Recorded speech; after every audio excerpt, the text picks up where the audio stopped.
எப்ப பார்த்தாலும் மதம் மாத்துறீங்க, மதம் மாத்துறீங்க, மதம் மாத்துறீங்க. என் சகோதரனே, என் சகோதரி, நாங்க மதம் மாத்தல.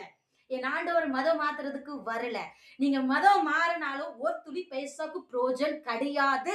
ஆ மாத்துறாரு என் ஆண்டவர். என்ன மாத்துறாருன்னா, இதயத்தை மாத்துறாரு.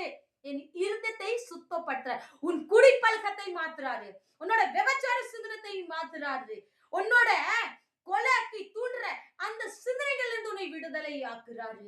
கலவரம் பண்றதுல உன்னை விடுதலை ஆக்குறாரு. போதை வஸ்துக்கு ஆடிக்கொண்டு இருக்கிற அதுல இருந்து உங்களை விடுதலை ஆக்குறாரு. எத்தனை சகோதரன் குடிச்சுக்கிட்டு பொண்டாட்டியோட பிள்ளைங்களோட சந்தோஷத்தை கெடுத்து கொண்டு இருக்கிறாங்க தெரியுமா? என் தேவன் அதுல இருந்து விடுதலை ஆக்குறாரு. இப்படிப்பட்ட ஒரு இயேசுவை ஒரு மனுஷன் ருசி பார்த்தால் அவர் இயேசுவை நேசிக்க மாட்டார் என்று நினைத்து பாருங்கள் நீங்க. மதம் நாங்க மாத்தல. இது உங்களுக்கே நல்லா தெரியும். ஏதோ ஒண்ணு நீங்க சொல்லணும் என்று நீங்க சொல்றீங்க. அது உங்களுக்கே புரியாம இருக்கிறது.